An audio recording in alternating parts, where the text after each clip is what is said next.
Technology education session, leveraging SSI for secure, hyper-personalized, and seamless travel experiences.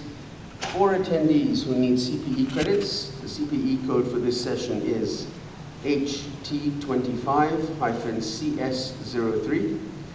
My name is Tariq Balani, I'm part of the Board of Directors of HFTP, and today you'll explore how self-sovereign identity is revolutionizing guest experiences. Learn how SSI can deliver powerful personalization, smoother journeys, and cutting-edge cybersecurity that transform the way your guests travel and engage. Typically, I would introduce the entire panel, but Doug has requested that I introduce him, and he will introduce everyone else. So, Doug Rice, Managing Director, HTN, or Hospitality Technology Network.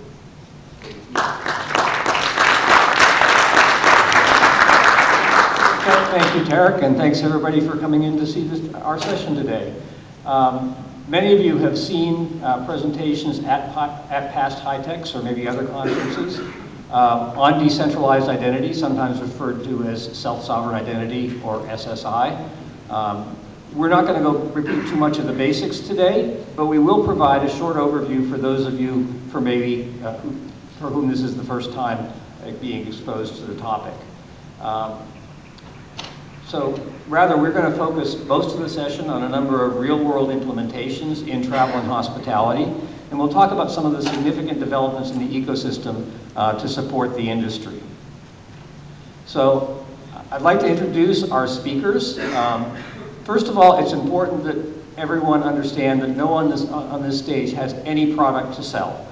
We are all associated with a nonprofit association, and that's why we're all wearing the t-shirts from our group. We hope you'll get involved with it, and if it makes sense for you, we'd love to have more people involved.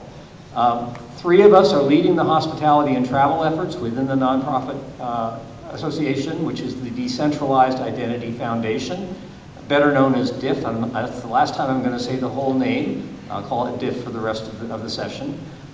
DIF has developed most of the SSI standards and contributed the more mature ones to the World Wide Web Consortium, W3C, and other standards bodies. Our fourth speaker, all the way down to my left, is the executive leader of that association, Kim Duffy.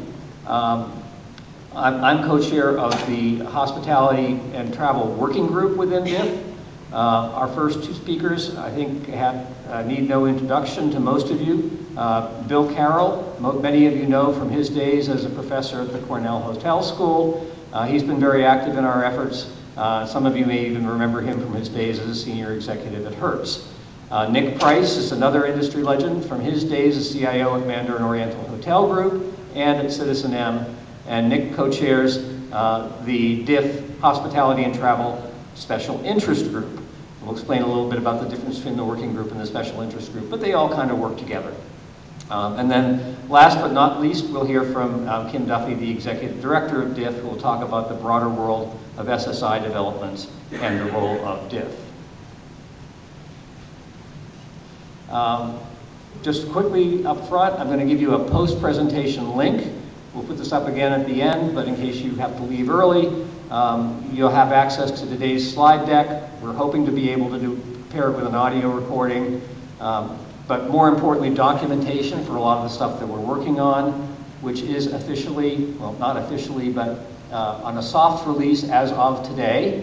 We've got it ready for this thing. There'll be a number of things that will continue to be added over the coming weeks. Also, contact information if you want to sign up for our newsletter. If you want to get involved, there'll be information on that website. So you can scan the QR code or write down the link. So with that, I'd like to turn it over to Bill Carroll for some introductory remarks. Bill.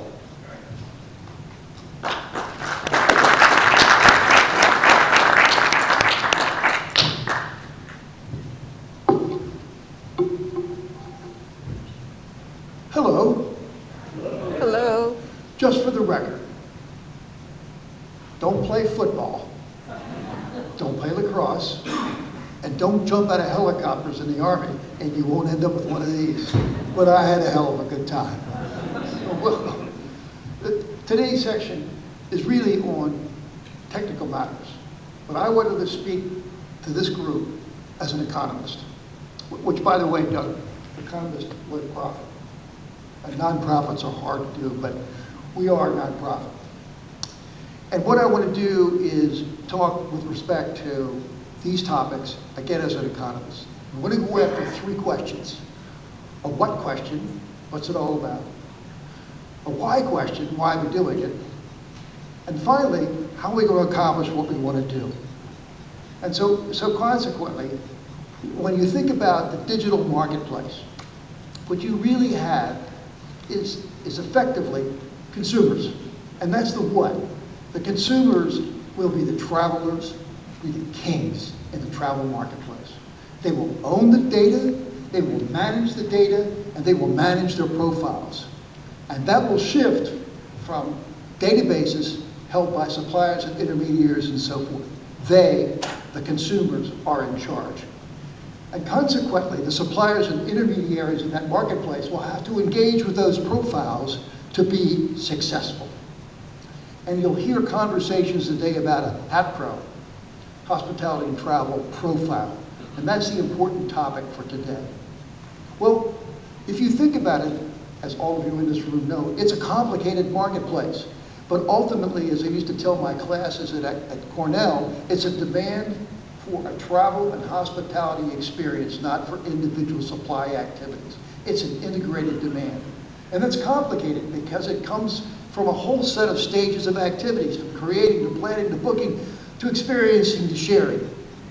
And thinking about it in that context, do it individually, do it as a group, do it as a family.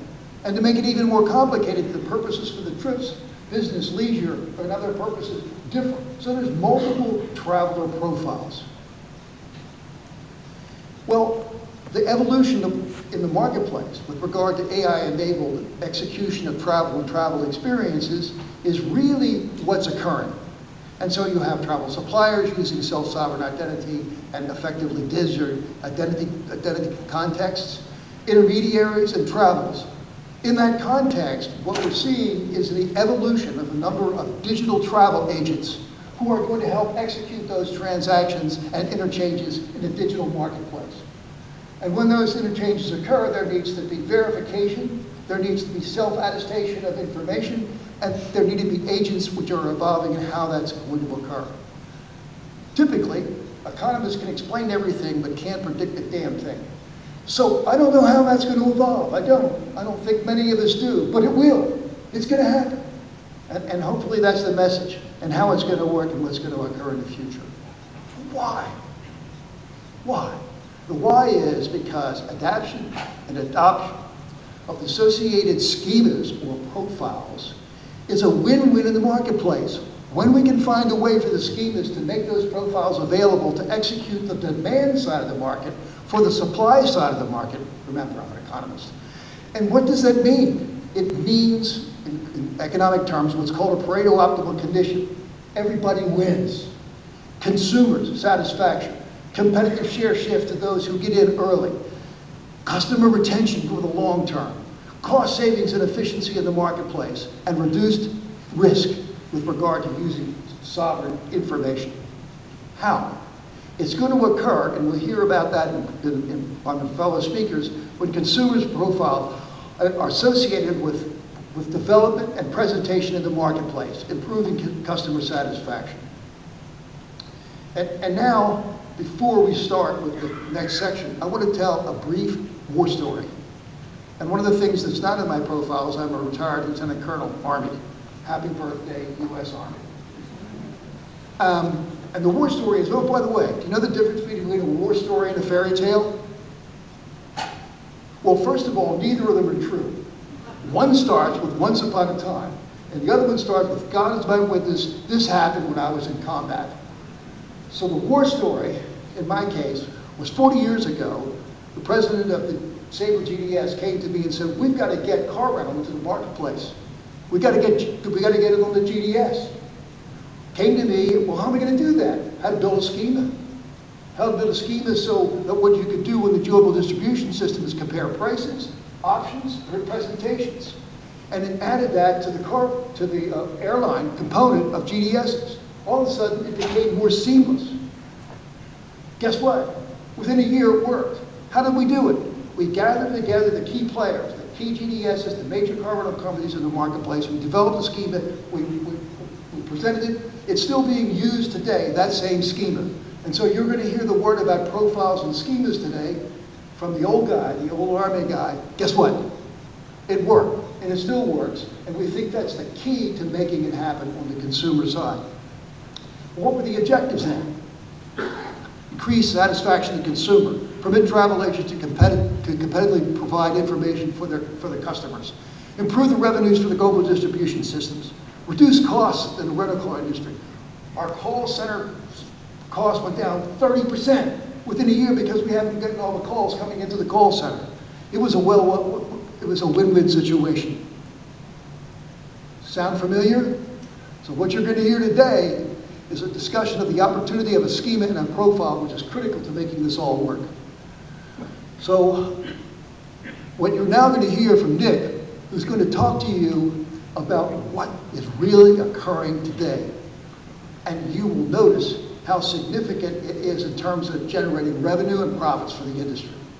So with that, let me introduce Nick, and thanks for listening and staying awake for old economics professor. I really appreciate it.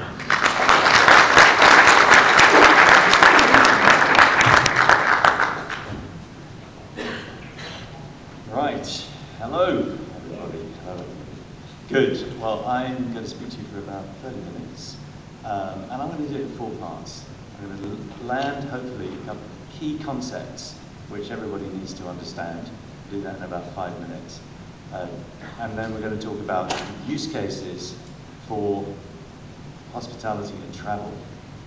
SSI use cases for hospitality and travel. Hopefully there'll be a bunch of new ones that are very impactful with this audience. Then we're going to talk about projects that are underway, implementing those use cases, and then we're going to wrap up. So, let's start. So during my section of the presentation, we're going to be exploring those use cases that are uniquely enabled by the tools of decentralized identity technology and the projects underway throughout the world that implement these. But first, we're going to examine the use cases. It's really important that everybody understand the concepts for SSI. So let's get going. What's this one? There we go. So I want you to imagine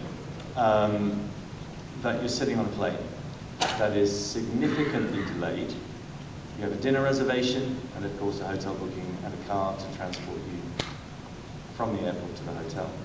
So the question is, how do you inform the taxi, the hotel and the restaurant? What do you do? The airline knows that you're late. Couldn't it just inform the downstream travel providers, which are the taxi, hotel, and restaurant? You would think so. Something like this. And in fact, if you asked a child for a solution, they probably would come up with this one. That would be, it's obvious.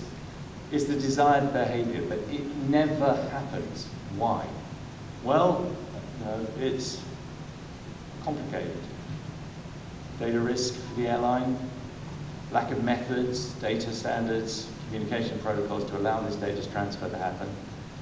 And probably one of the most significant is there's nothing in it for the airline, so why should they bother? Why should they care?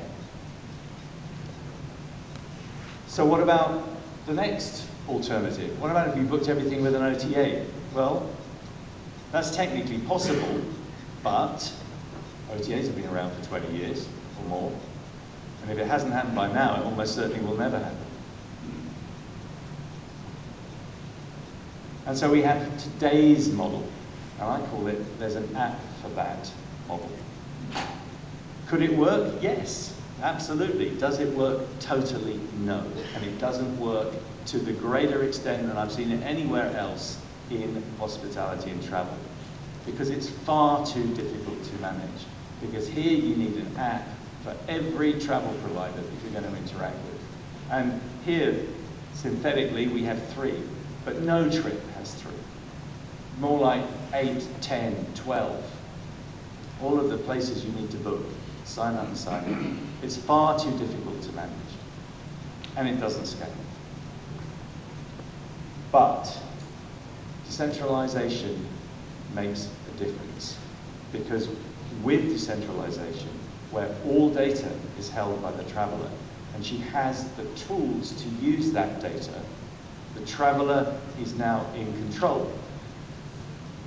And I hope this is clear to people. We're not talking about signing into an account, downloading an app. We're talking about using the tools that come with SSI, come with decentralized identity technology, managing the data, all the data in one place. And we have the components here: decentralized identifiers, wallets, verifiable credentials, and the traveller profile and preferences, all available in that single place. And so the moral of this is, if you want something done right, do it yourself. Don't rely on others. So, let's explore AI just a little bit. One further and timely evolution that you've all heard about, I'm sure, is adding AI agents with delegated authority to act on behalf of the traveller, and delegated authority to act on behalf of the travel providers.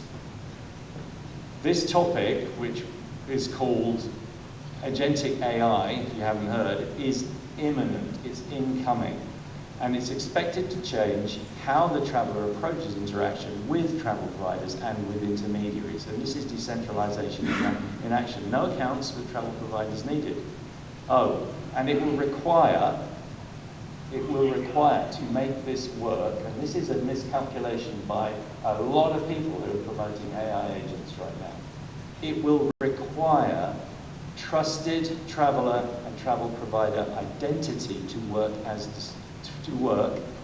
in order to deliver the potential promised. How are you going to delegate something? How are you going to delegate responsibility to an agent if the agent doesn't know who you are?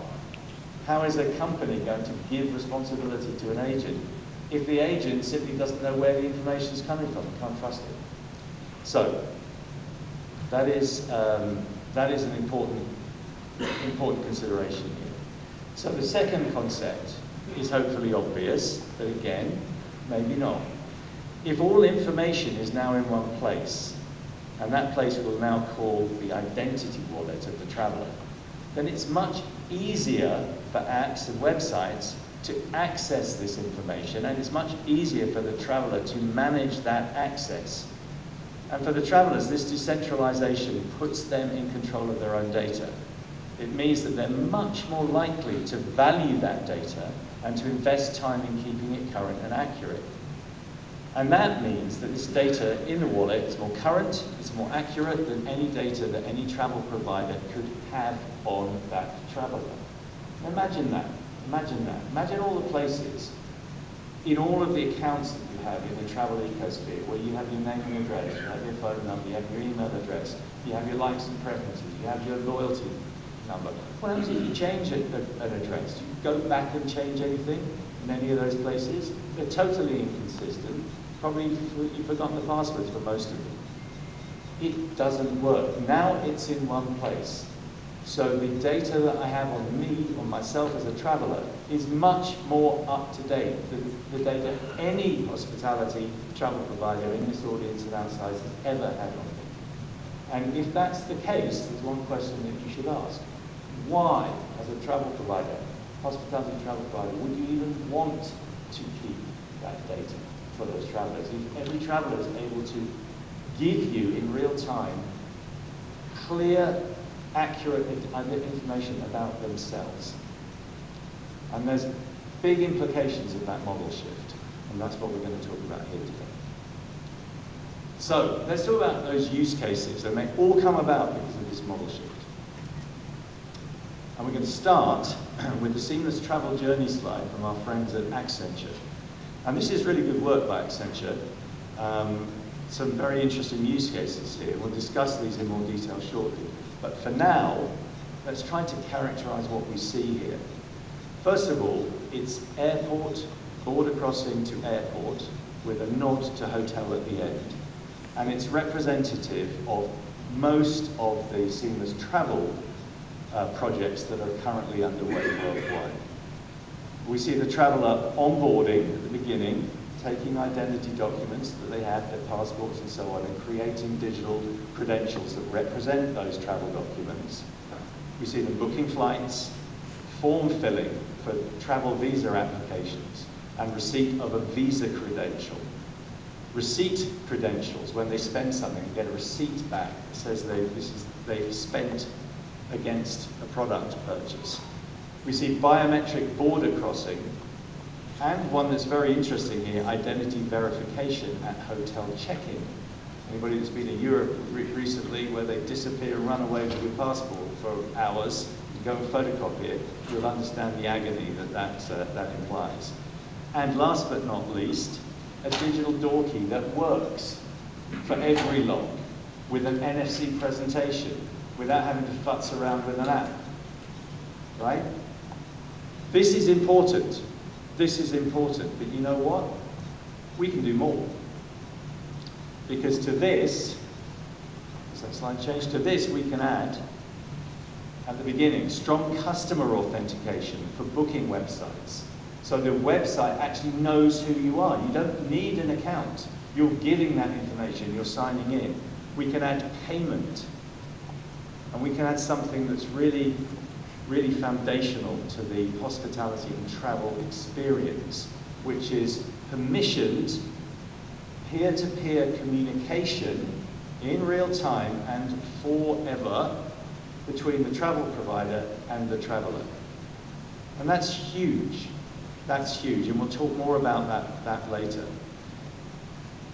And a notion of loyalty and reward, in this case, it's expressed through lounge access. From having purchased something at duty free, all of a sudden you've gone over a limit, peer-to-peer communication, goes to the traveller and says, hey, you're allowed in the lounge, you want to go? And guess what? The digital travel credential and the biometric that's associated with it gives you immediate access to the lounge, no need to present anything. Win. That's a win, seamless travel. So, and prior to arrival, the fully executed hotel check-in with room key. Fully executed. So, now we're beginning to see the promise of decentralized identity for hospitality and travel taking shape. But we're not quite there yet. Not quite there yet. So what do we have to add to this? We extend the seamless travel experience enabled through these decentralized identity technologies to the in-destination experience, which starts with the hotel, which is quite literally the reason for travel. So if I have any criticism of the identity communities that have been developing these seamless travel use cases, where they're onboarding, airport, border crossing, airport, is that actually everything in that scenario is effectively a digitally enabled inconvenience for the traveller to arrive at this point. Right? Yes, it's not necessarily, yes, it needs improvement, but the reason you travel is to get into destination to do something. You're here at a conference, right? You're going out, you're taking taxis, you're going to restaurants, you're in hotels. Being able to use your digital self and the information that you have with that digital self effectively here is really, really important, and it is not addressed. And that is why we at DIF, in the hospitality and travel world, we're focusing on that area, because it adds immediate value to everybody in this room. So, at this point, why stop there? Why ignore why have people ignored this opportunity? Well, it's complex, right? Governments control immigration and they're rolling out public digital infrastructures. The traveller journey is airport to airport, it's well understood, and there's a uniform data flow. And frankly, and this is probably the most significant reason why you see seamless travel represented as airport, border, airport, is because aviation as a sector is way more organised than anything downstream. So what we're trying to do is organise. We're trying to organise for impact is going to benefit all of us. So, there's a lot of opportunity here. So let's have a look at some of these benefits if we can. So in destination, so we've talked about hotel. One thing I want to say about hotel, traveler profile and preferences. I mean, you think about it, right? But how many people can effectively trust traveler profile and preferences to know that a Japanese traveler would like a room at 25 degrees Celsius, whatever that is in Fahrenheit, which is true. Japanese like warm rooms, don't they? Did you say? Yeah? Okay. You need to know that with confidence to be able to set that room temperature to that level. The only way you're going to get confidence is if trusted data arrives in real time directly from the traveler and you know it is correct. And this is what this traveler profile is all about. In destination, 2 examples of dietary preferences. First one here, which is dietary preferences shared by an AI agent during a culinary tour. So let's just think about that for a second. So most people here have gone somewhere and they've gone into a tour. Let's just imagine you're doing a food tour, culinary tour. How does that tour guide say, anybody allergic to peanuts? Hands up, go and stand over there. Anybody allergic to something else, go and stand over there. How to do it, right? Well, here you have a way. Simply just tap on the way in, or show a QR code on the way in. Allergies, very, very clear. No one's interrupted. It's very clear what the outcome expected is, and everybody is satisfied and get on with their tour and enjoy their day. Last one, second to last one rather, is age verification for alcohol purchase. Now this was a use case that I ran into very, very, very recently. Vending machine, alcohol purchase. How does that person say how old they are? How do you know they're over whatever the legal age is, 18 or 21? Well, it's actually very difficult to do, and so that's why you don't see alcohol for sale in vending machines, but now you can. And we have a use case where one of these has been presented, this use case has been run and it works. So, very simply, NFC presentation, you have payment, you have product selection, and you have proof of age, and you're not sharing a passport or any details from the customer. That's a win. That's a real win. Better for everybody. And the last one I want to mention is right at the end, verified review of stay. Review of stay where? At a hotel, where you can actually trust that this person is who they say they are, and you can trust that they did stay, and you can trust that the amount that they paid was what they said they paid. Win. Better for everybody. So, a quick summary here then. I won't go through all of these, but just because we're a hotel audience here, let's just quickly look at the hotel. So, recognition of traveller upon arrival. So you know who they are, right? Maybe even the taxi in a future world could tell you who they are, because you know the taxi is arriving. It's a robo-taxi. Why doesn't the taxi tell you who's in it? Right? That's entirely practical and possible. The next one, hugely important, identity verification for government reporting. And I'm not sure what the government reporting is state by state here in the United States, but if you're in Europe right now, you can bet that this is going to be important, because very large number of countries in Europe have laws on the books, and a lot of hotel companies try and ignore it because it's just too difficult. Well, now you're going to have, as you'll see in a minute when we look at actual projects, you'll see that once these tools get out there, governments are going to say everybody who checks in is going to have to present identity. And it's not the identity just of the lead booker, it's the identity of everybody in the party who's going to be staying in that room with one tap. Win. That is a win. So, last thing on this slide, right down at the bottom, P2P comes with travel providers throughout the trip. Again, not on the charts from the identity community. Very much of the technology is mostly there. But in this use case, it's incredible. So imagine you've now identified yourself to the website, you've booked the hotel, they know who you are, you have all the tools. What does the hotel normally do? Send you some email, nice to see you, blah, blah, blah, blah, blah, right? We have days, hours, days, weeks, sometimes months between that intent to purchase and the consumption of that room night. Right? What do we do with it? Right? Practically nothing other than sending emails out. Well, now you have a peer-to-peer communication with that traveller, permissioned by the traveller. So they're not going to say no, right? So what are you going to do? Well, certainly you could say, well, how about an upsell to a room, or would you like a restaurant for tonight, or whenever you're arriving? How about transport, and all of the other things that you have. But even better, if you could turn that into commerce, so you can build transactions over that chat, over that communication, and you can. That's a win for everybody, and we shouldn't. This is such an important one. It's one that I focus on every day, and we'll talk about that shortly. We are still not done.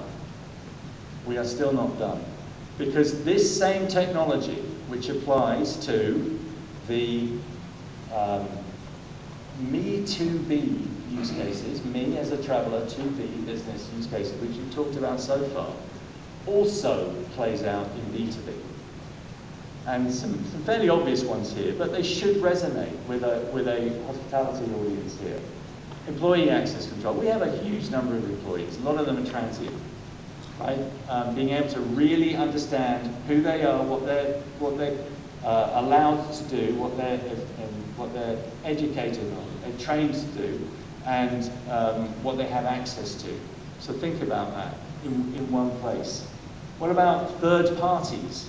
Knowing for your housekeeping and maintenance, when they go into a life safety environment, which is our hotels, close to our guests, that they are who they say they are, and that they have these capabilities and credentials, and they are actually allowed to do the job that we're asking them to do.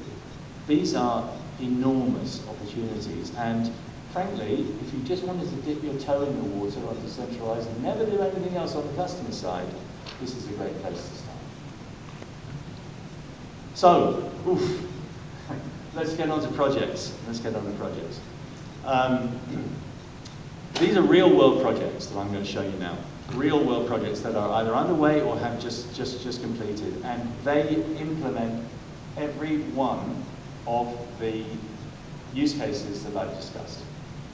So none of the use cases that I've discussed are theoretical. They are implemented in one or more of these projects. So let's start with the big one. This is a scale project. Before we do, let me just explain. Down here on the bottom, if I just go back to the seamless travel one, if I go back to this one, you'll see there's a sort of seamless travel at the top here. Onboarding, booking, border air, that traveller's journey. What you see here is a representation of that traveller's journey and where this particular project touches those use cases. So if it's red, there's something there. So here we have European Digital Identity. It's a scale project. It's a European Digital Public Infrastructure project. So public digital infrastructure going out at scale. It's a joint project, down the bottom, project team, joint project of the EU Commission and the 27 countries that are member states of the EU. So it's a scale. There are currently 4 large-scale pilots underway. One of them, at the top right there, the EU Digital Wallet Consortium, its entire focus is travel. Its entire focus is travel. There are about 80 government and private sector entities in that project alone. 80. Right? Shows you the scale that we're talking about here. There's real intent. There's real intent here. There are two new projects, two new large-scale pilots rather, coming on board shortly. One which is sponsored by the French government. And that project, again, is entirely and only about travel. And my hope is, because it's France, and France has a travel environment that's very similar in certain ways to the United States, where there's not a lot of flying in, not a lot of border crossing, a lot of travel by car and so on. I am really hoping that we're going to see in-destination play out in this project, and that's what I'm going to be pushing for. So, what does it mean? The EU Digital Wallet Consortium is focused on the creation of a digital travel credential and payment. Those two, they're focused on digital travel credential, payment, and organizational ID, which is the digital ID for the travel providers. They want to create and test a digital travel credential, which is everything that you find on your passport, plus the image, and associate with that image a biometric. That is your digital travel credential. And you can take elements of that digital travel credential and use those elements as you progress down your seamless travel journey. And the target is online booking and check-in, seamless bag drop, security area access within the, through security in the airport, lounge access, boarding planes or ferries or anything else you have to board, trains, post-arrival car rental, hotel room registration, which they mean purchase, and check-in and key collection. These are the nominated use cases for this project with 80 participants, and this project has now completed. So, it impacts the whole of the travel journey. No more manual entries, physical documents, email exchanges, etc. That's a real win.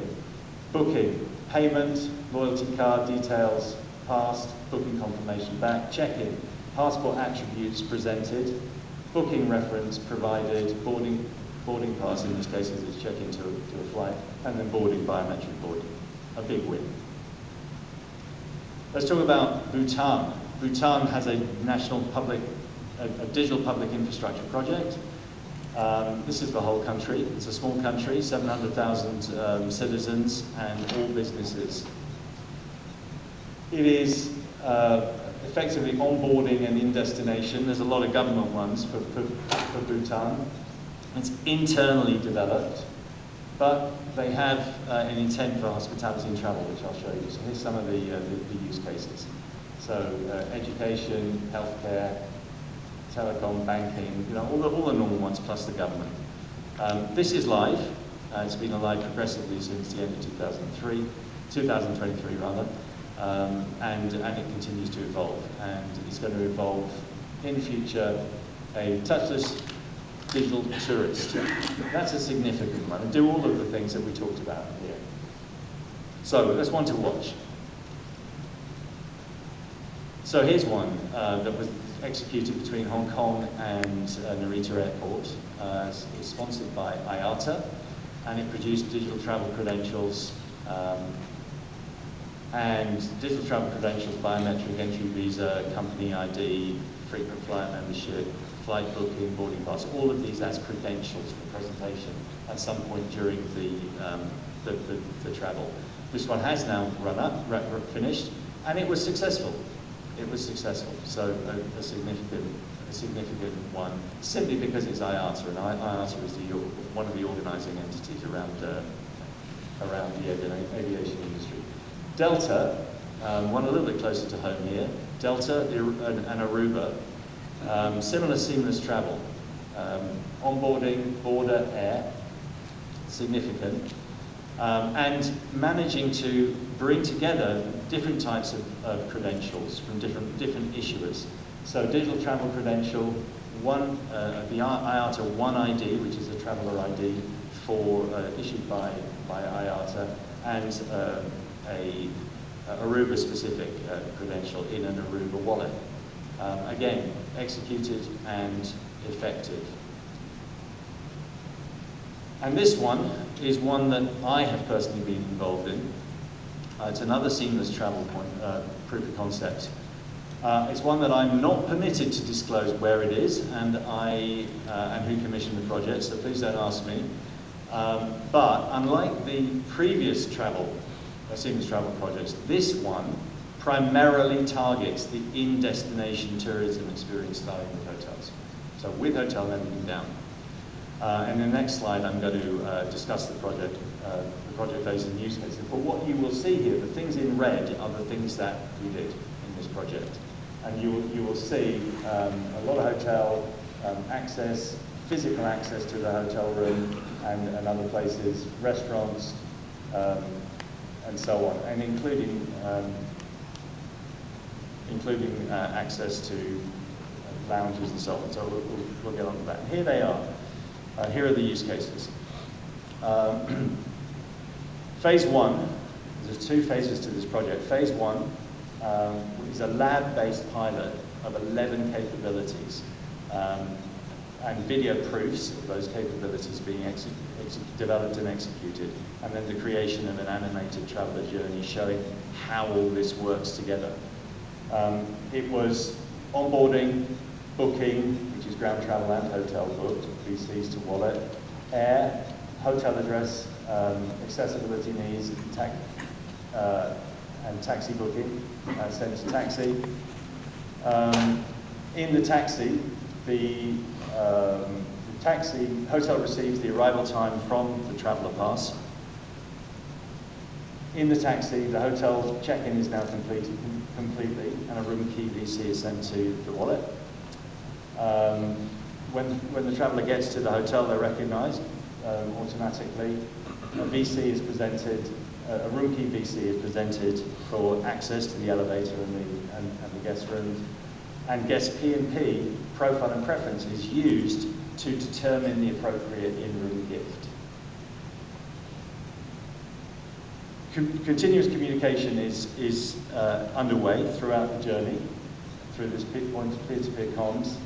And then lastly, at the dive site, there's an offline exchange of diving credentials and permission to, and the ticket for diving. So, a lot going on there. We did that one. Everybody liked it, and we were given permission to move on to phase 2, which is built towards production.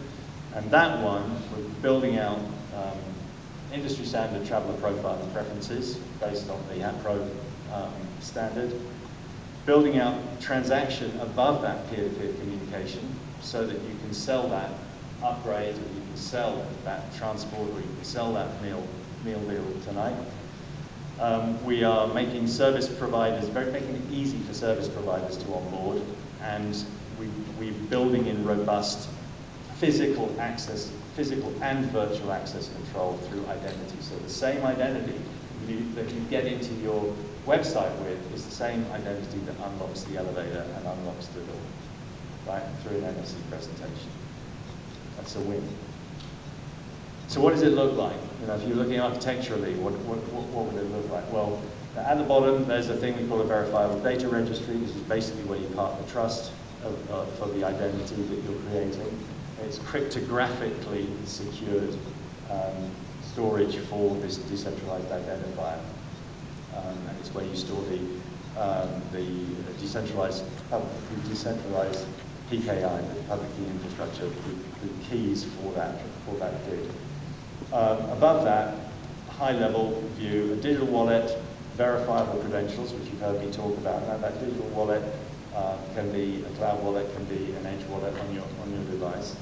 Secure P2P messaging you heard me talk about. I'm going to talk a little bit about the other two, personal data store and integration. I'll start with personal data store. What is it? Well, it's a cloud wallet environment, if you like, but it's used for a different purpose.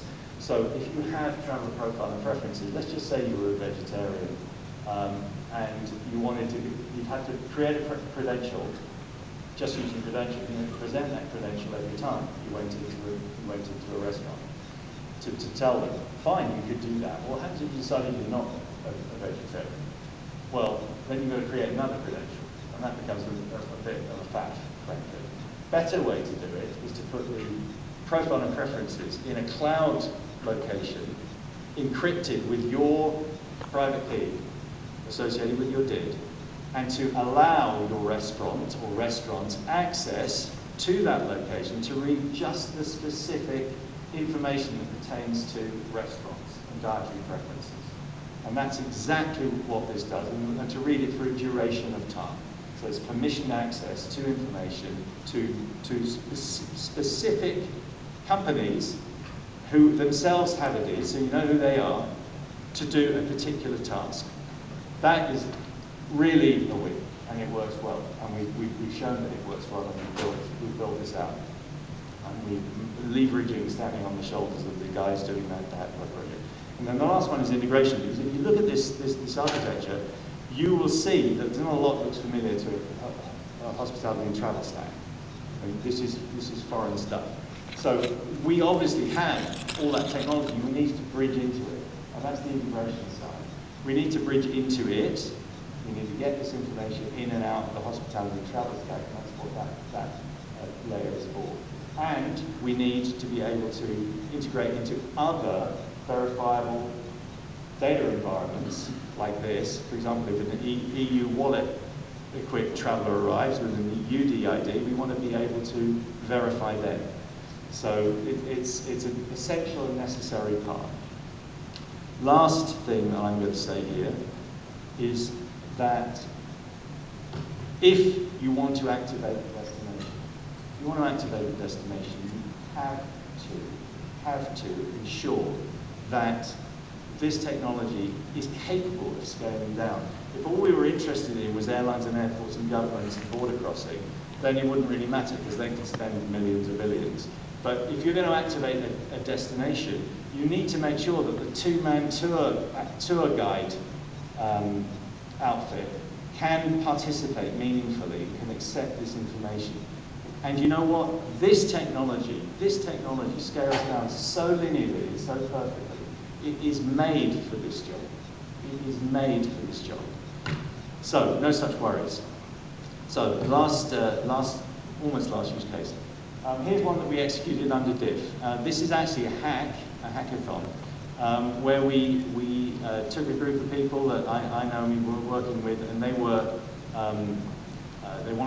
to enter this hackathon, and they executed in this hackathon many of the use cases that we've been talking about just previously.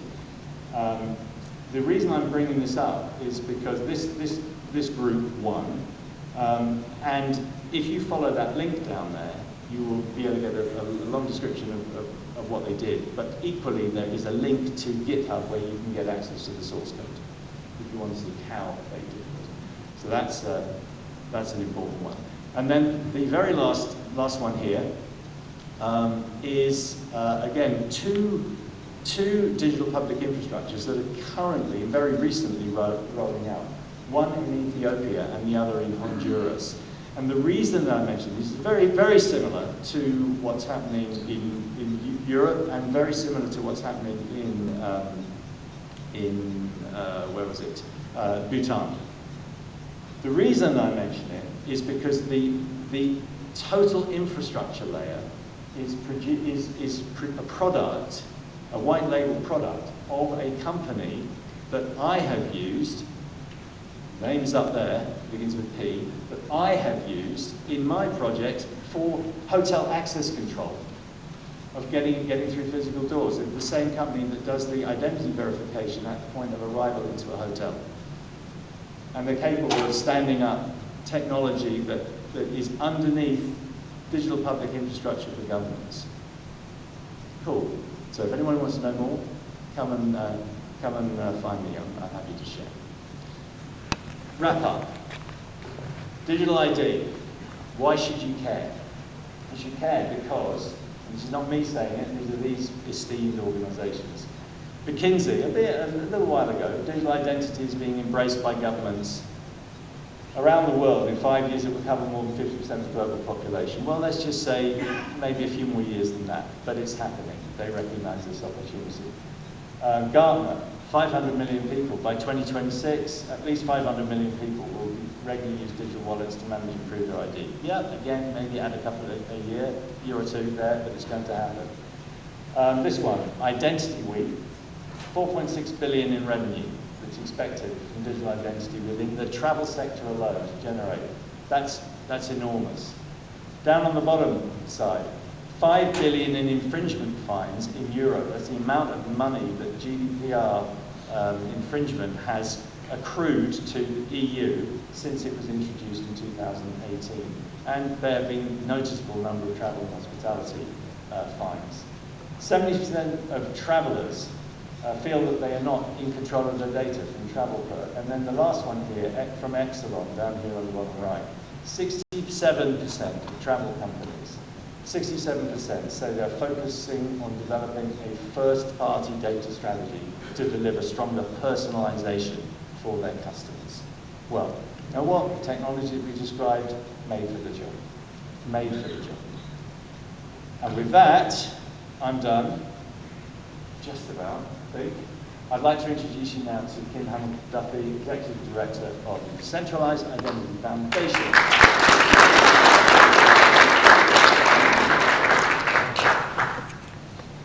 So it should be clear by now, travel is the vanguard of innovation in digital identity, and it's leading the way by necessity. As Nick laid out, travel represents the broadest range of demands on travelers in their needs to manage and share their identity information in a very compressed time frame. And that ranges from personal preferences to passports and everything in between. And for that reason, there's an urgent need and demand for hyper-personalization, convenience, and reduced friction.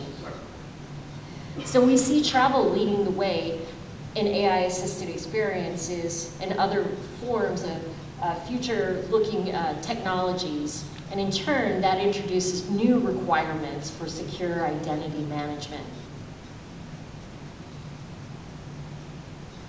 Decentralized Identity Foundation wants to help. We're a nonprofit Linux Foundation project, and we're committed to SSI, or decentralized identity approaches, that allow people to manage their identity data securely. And this secure foundation allows businesses to more effectively understand and tailor to their travelers, which builds trust and loyalty. At DIF, you can collaborate with our global community. For example, the Hospitality and Travel SIG is a community of professionals led by Nick Price. And these are professionals across the industry verticals, and you can collaborate on use cases and requirements. We also incubate open standards, and we have the Hospitality and Travel Working Group led by Doug Rice, and they are developing the traveler profile schema that we referred to. Lastly, at DIF, you can lead the way. Your participation gives you a front seat to standards of the future. We partner with W3C and other leading organizations. Oh, sorry, 1 second. I'm trying to get to the right slide. Okay. Our standards go on to become global international standards. And just as standards allowed us to have an open web internet that we use today, these standards that we're building here will allow you to be at the forefront of a hyper-personalized experience of the future. And let me make sure I can forward it. Okay, that is the end. We want to encourage you to join us and scan the QR code or join, click on that link once you have the slides, or enter it. And I will turn over to Doug for the question and answer portion. Thank you very much. It's been a great honor to speak with you and with these luminaries of travel, so thank you.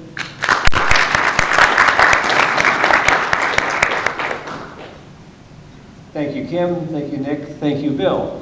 We have a few minutes for questions. There's not a lot of time left, but happy to take any questions that anybody has. David? Thanks, Doug. Question for Nick. The projects in run here, are they based on decentralized or massive architecture? They're based on decentralized. They are fully decentralized. Okay. But in the massive, on the modular open source identity verification, that's more from a centralized approach, right? Yeah, so these are, this is a fully centralized infrastructure. based on passport. Yeah. I'm familiar with one of them, so okay. Next. We'll talk offline. Sure. Other questions? Sherry. Can you share? Hold on. Can you share any hotel companies or vendor names that are active today or in the pipeline for delivery in 25? Sorry, you asked me, can I tell you which hotel companies are? I think you have to turn that on, Nick. Or vendor, yeah. Which hotel companies that I can say? I think, to be clear, I think Doug states this very well. It says, the decentralized identity is where the World Wide Web was in '95. Right? We're right at the door here. What I can tell you that this year there are 2 or 3 known brands that are at proof of concept stage. Right? We don't have any more than that, but I would say to you, roll on a couple of years when you have hundreds of millions of Europeans carrying around a digital identity wallet, right, where travel use case, where you have literally tens of millions of dollars funding that use case. It would be crazy if those hotel companies in the European area did not do something to recognize this opportunity. I might add to that, and I'm not going to name them here right now, but we can talk privately elsewhere. One of the major distribution companies, their CEO told me last week that they were all in on this. Now, what does that mean in terms of timing? I don't know. This is going to be a journey. It's not going to be a lightning hit. Mr. Chesler. Wonderful presentation, thank you. What can we do to help you accelerate this?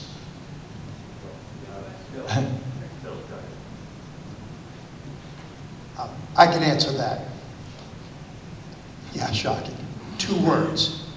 Get involved. And what's that mean? Learn about what we're doing with regard to the traveler profile. Why? Because it is the key to make this work. Yep. Bill, do you want our technical resources or do you want our commercial resources? Okay, unequivocal yes. Okay, what you want are all levels. Senior levels in the company have to understand at a fairly high level the economic significance of that. And I'm going to credit Doug here. When we put together the item we're going to release, we structured it so there was 4 pages for executives that they can't read anymore. I know I was one. Second is you do need to pass down to the technical group the understanding, particularly in the implementation guide which you provided. So those are the 2 things. Get involved, get the senior management involved, and to get the technical folks to understand how it can be implemented. That's what we need help with. Get the word out. It matters. One other thing I would ask. Most people today who are using, who are in our organizations have lived with the web and the identity model that we've had and the sign up and sign in model for the last 20, 25 years. That's all they know. That's all they've ever known. There is a tendency to think that it will always be. So if you, like me, have a little bit of grey hair, you've seen before that time, right? Communicate that there can be and will be and should be an after, right? Nothing ever lives forever in technology. There's always a better downstream, and this is one of them. And lastly, I'll add, yes, we want everyone. So in the working group, that tends to be where the more technical people gravitate, developing schemas. The SIG really attracts a lot of people talking about use cases, and because we're a very technical engineering organization by our DNA, we really benefit from having people who can talk about this really well. That's why I love this group so much. They're much better on stage than a bunch of engineers, and being able to talk about it, write about it, really evangelize. So yes, anyone, send them our way.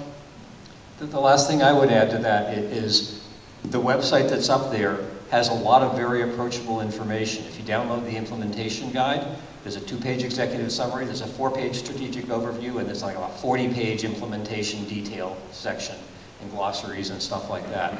So Anybody can read it. Certain people will read the first 2 pages and that's all, and that's fine.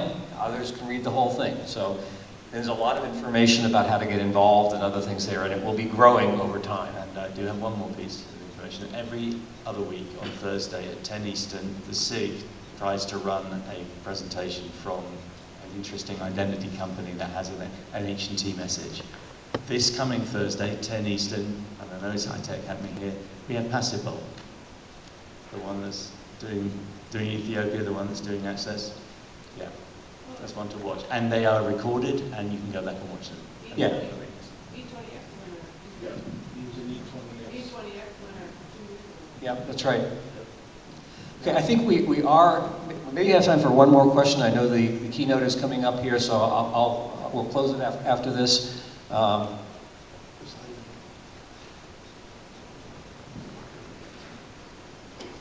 So I see that you guys have gotten into the EU a lot, got a hold in multiple different countries.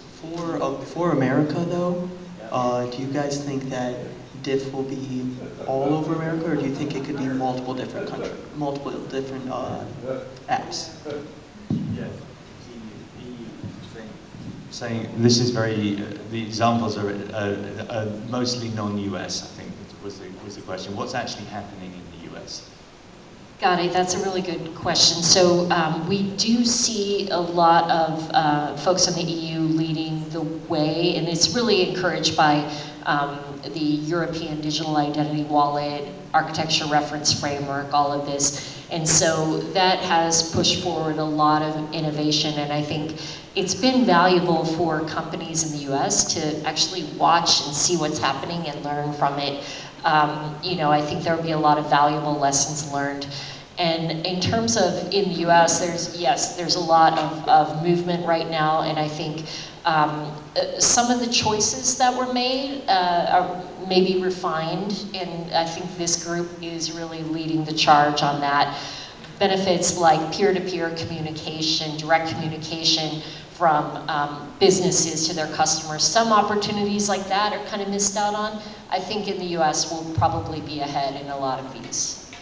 And I will say as an economist, for 2 reasons. One is because consumers want it, and the second is because those who provide it will make a profit and market share shift. That's why it will happen.